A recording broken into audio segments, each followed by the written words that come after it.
Double-sided tape. Double-sided tape. That's whatever a double-sided tape does.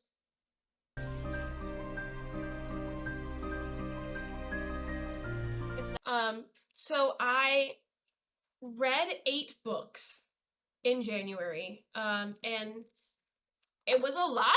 And that's with me DNFing one as well, because I tried to pick up all of our Demise again, and I gave up.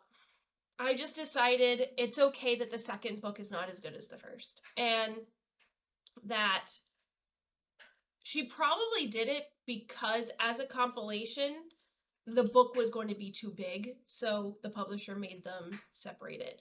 It also kind of felt like it was a different author, which is funny because guess what? It's by 2 different authors. So where the first book felt cohesive, the second book didn't. So I wonder if one person started it and the other one ended it. So I started off finishing a book called The Suffering. Are we ready? We're going to go to it right now. All right. 1, 2, 3. Okay, so I started off with like The Suffering, which was a continuation of The Girl from the Well. This is the second book from Rin Chupeco. This is the same chick that wrote the Bone Witch trilogy, who's fucking amazing. Think the Ring, but why she does what she does. And what happens when she has to possess, for the most part, like this boy or whatever. So she's like an Avenger, and they end up having to go into the suicide forest in Japan. And there's so much Japanese lore and history in it that I highly recommend if you like Japanese lore. It was definitely spooky and suspenseful, very supernatural. It is young adult, so it doesn't get too fucking crazy. But it's really, really good. And the ending just does, the way that she closes her books is fantastic. So I had this at 4.5, but in Goodreads I put 4. And the reason why is it was originally 5 stars because I had it as 4.5 in my book. But the more I thought about it, oh, hold on, let me do this. Hold on. Okay. The more I thought about it, the more I was like, it was more 4.5. Like, that's, yeah, but it doesn't deserve the round up to 5. So I definitely have it as a 4-star. It is good as a duology. It's fantastic. Very creepy. And then with our little book club ladies, I read this, The Ice Planet of Barbarians. I rated this 4 stars because I really actually liked it. Outside of like the naughty bits, I genuinely liked the. Why are you being dumb? Yeah, I genuinely liked it. It was 4 stars. It had really good plot, and it almost felt like a cutesy little romance rather than like a smut. A smash hit coral. I'm pretty sure that's supposed to have a double meaning. Never mind. Just saying. Compared to TOD, Touch of Darkness. Touch of Darkness and this one, they're very similar. This one has more almost like soulmatey, I need to put a baby in you vibes. Very much we need to reproduce. So if you have a reproductive or prego kink, like to get someone prego, I would recommend it. Compared to my vampire one from last year, the vampire queen one, yeah, breeding kink, that's it. If you have a breeding kink, yeah, you'd probably like that. But it also is very much soulmatey in like, you know, when the person that you're with can carry your child. Like, it's very connecting. Like, only one person can carry your child. And you also have to be like, it's this whole thing. Anyways, very, very good. I wasn't a big hit in the beginning. Within the first 10 pages, there is a upsetting grape scene. We don't like grapes in our books. We don't like grapes in real life. We do not like grapes at all. So, no on that. But it ended up being like a plot point for later in the book, so I get why it's in there, but I almost put it down. So, just a heads up if you do go into it. It was a very fast read. It's very cute. I really ended up liking both the main female character and the main male character because he's very much like touch her and you die, even though I can only understand half of what she fucking said. Like, it's very cute. I liked it. And I don't like romance very often, so I gave that 4 out of 5 stars. It was definitely worth it.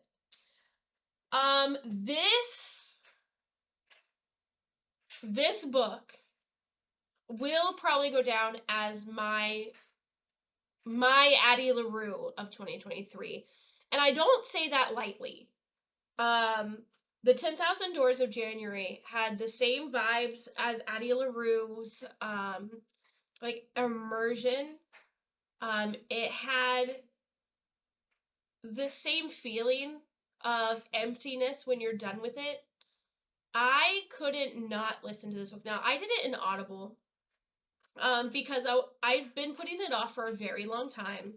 I had it on my list to read last year and I just never got to it because I never wanted to pay that one token in Audible for it right away. And then I was like, you know what? It's going to be a play on words. The 10,000 Doors of January, it's going to be one of my January reads. It's whatever, right? And it was very like, I love fantasy. Let's go for it. This book is beautifully written. The characters in it are fantastic, and you are carried in to completely different worlds. I'm in love with this book. I will buy this book for my shelf because I love it that much. Oh my gosh, why does my nose always itch the second I start drinking? So essentially, this book is, imagine that in our world there are doors, like actual doors, and what the doors stand for are change, and these doors lead to other parts of the world and other worlds, like other planets or other dimensions, other places, and this all takes place in the early 1900s. So racism still like a huge situation. And our main character January, we see her kind of like flashback. This is her memoir. This is her book she's writing, looking back on the events of her life. And it almost sounds like she's speaking to you as the reader. She's definitely speaking to someone. Um, but it's almost like she's speaking to the reader, and she is essentially being taken care of by this rich collector guy, and she's seen as an in-between because nobody knows her origins. She's just literally seen as like a mixed breed or a mutt, if you will, at the time, as they say. And she never feels in place because if she goes out, she's seen as somebody of color and is highly racist upon. So the person that she lives with, Mr. Locke, who's very wealthy and is in charge of the founding group of this archaeology place. He collects these wonders of all over the world, like very rare objects. Her father works for Mr. Locke, and her father has to go look for these places that have essentially run down areas, old tombs. Think Egyptians, like people who went Egyptian diving, grave diving. This is like what he does, and he brings it back. And she's always loved adventure, but because Mr. Locke is very wealthy and she's a girl of color, he pretty much makes her form into an upstanding woman of society. But when she's 17, she finds this strange book called The 10,000 Doors. And at first she thinks that it's just fiction and all this stuff, but then she remembers when she had found a door when she was younger. And due to a lot of stuff that happens, she suddenly starts to realize that the pages of this book intertwine with things she recognizes or things that she knows, and she reads it to escape as she's escaping life and death situations, as she's trying to find her father, who's now missing, presumed dead, as she runs away from Mr. Locke's safety of the house that she's always known. And it's very magical. It's very real, very historical, magical realism, and it is beautiful. I will be recommending this book to anyone who's ever said, I really like fantasy. Um, it's so good. I will end up reading this book a second time, like Addie LaRue. This is my probably Addie LaRue of 2023, unless something in the year dethrones it. But that's what that first page of January is for. All right. Then for like the physical books I read How to Make Friends in the Dark. Let me just go back to go to Book Nook. How to Make Friends in the Dark is pretty much a grief story. Chick ends up having a really overprotective, micromanaging mom, and she gets into a fight with her mom, and then her mom dies, and it's how she's handling it. She's sent to a foster care area, but until they could find a living member. So this one is definitely like, so the mom dies, and it's her journey through it. I liked it. However, it was definitely a 3.5 for me. And that's being gracious, to be completely honest. This book is not for everybody. Kathleen Glasgow wrote Girls in Pieces that I read last year, that I loved, and I gave 5 stars, or 4.5 or 5 stars too. It's definitely emotional teen reads. So I read this one. I read this one like in a day and a half. I got lost in it. I didn't realize what time it was. This one. So this gets like 4.75 stars. If I can find 4 stars. Gave it 4 stars, but the more I think about it, it definitely deserves a little bit of a bump there. This is spooky. Think occult. In the 80s, they just find a chick stoned to death, and everyone in the village is gone and vanished, and they have no idea what happened.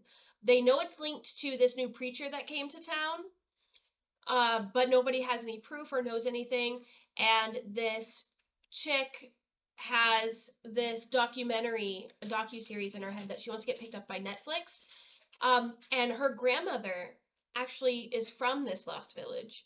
She had moved away for college and was pregnant with her mom. Her grandmother, yeah, was in the village.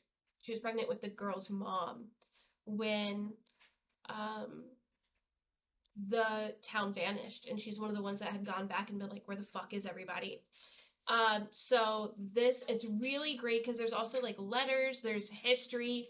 It's almost um, like you're trying to figure out what happened to and they were like, oh, maybe it was sickness or whatever. Yeah, it's very Roanoke. The only difference is that it was set in the 80s, so like there was communication, there was a way. Yeah, they still did letters rather than phones. So the Lost Village, very Roanoke. Highly recommend. It's got its fucking creepy moments. Story, I would love to say that you would like this book, but I don't think you'd be able to get past it. It's creepier than Skittery Bones one. Then I did this one. This one was actually the biggest hype one. And out of everything that I read, everybody was like, you need to read this book. It was all over my TikTok. This was actually my biggest disappointment. I gave it 3 stars because it was okay. It was all right. I wouldn't go out of my way to recommend it. It is dark academia, magic, battle of being able to work in a powerful family, but it was okay. There wasn't. It was a lot of description and filler. So, this one was my other thriller for the month of January. This is 10. This is very, I Know What You Did Last Summery. 10 essentially senior kids, like before they're about to go away to college, are all invited to go to this badass party, and the person who puts it on, you never turn down their invite. And so they go to this house on an island, her house on an island, and for the weekend.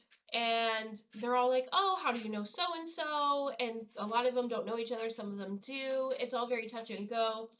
And then suddenly people start dying. The first one dies and they're like, "Oh my God, what the hell happened?" The second one, like, "Oh, this could have been a horrible accident." And now there's no way to get off the island. So they start to put things together and tries to figure out who out of the 10 is actually the killer. And why are they killing people out of nowhere? Where is the person who invited them? And what do they have to do with it? So highly recommend. It's actually on Book Outlet for like $5 tops, which is why I have it. Very good read. I highly recommend this book. It was really quick. I gave it 3.5, but it definitely deserves a little bit more. Just saying. It deserves a little bit more. And then I read this one. This Is Not the End is very interesting. I gave This Is Not the End 4.75 stars because I couldn't put it down, even though it was like an audiobook. And I'm pretty positive it was a free audiobook. So if you have Audible, it'll be on there. And it's essentially our main character, Lake, has a hard time with her parents. Her brother's a paraplegic. And everything's great until right before in the summer before her senior year, right before she turns 18, her best friend and her boyfriend and her are in this really horrible accident. And they both die and she lives. Now, the reason why this is such a rough situation is in this book, in this world, it's just like our everyday life. But in a search for a cure for Alzheimer's, they found an ability to bring people back from the dead. But when they come back, they're absolutely perfect. And some people it's fine, other people it's not. They have a really hard time being told they've been resurrected. And you can only resurrect someone on your 18th birthday. And it can't be somebody who has committed suicide. It can't be somebody who has purposely put their life on the line. So you can only do like a select amount of people, and you can only put somebody's name down on your 18th birthday. Now the thing is you could put somebody's name down who's not dead yet, but it's definitely a rough decision. And our Lake Devereaux has to decide, does she try to bring her boyfriend back or does she try to bring her best friend back? Because they were like a trio, like they did everything together. The other problem with that, though, is her brother's a paraplegic. And she made a deal with her parents and him that when she turned 18, she'd write his name down so that when he mysteriously dies, he'll come back perfect without being a paraplegic anymore. And she goes through this journey of like 3 weeks of trying to figure out more about her friend, about her boyfriend when things start to not add up with them. She makes other friends. She talks to her family, and her brother's just an asshole. So she tries to understand that, yeah, I get that you want me to put his name down, but I'm not going to do it. And it causes a lot of rift with her family. So if I say any more, it'll be spoiling. So I highly recommend this book if you like more realistic fiction. It is technically science fiction, definitely a teen read, but it was a journey and it was a good journey. A lot of people had issues with the book in the reviews. I disagree with a lot of what they said though. So if you find that you're looking at the reviews for the like 2 stars or the DNFs, I definitely say give it a chance for yourself because their views, in my opinion, didn't match up to the way I interpreted or saw the characters. So I will leave that for you to decide. But that is all of the books. Those are all 8 of the books. These are all the physical ones I have. Those are all 8 of the ones that I read. Why? Okay. I'm just, you know what? We're just going to skedaddle. Have a wonderful night. Thank you for coming to the book talk. Good night, guys. Compare. I didn't read Orc Maid. Um, I didn't read the Orc Smut because when I went to go start it, all I kept seeing was Shrek. Which I get it. He's not an orc. He's an ogre. But like all I kept hearing in my head is Shrek is love, Shrek is life. So I couldn't.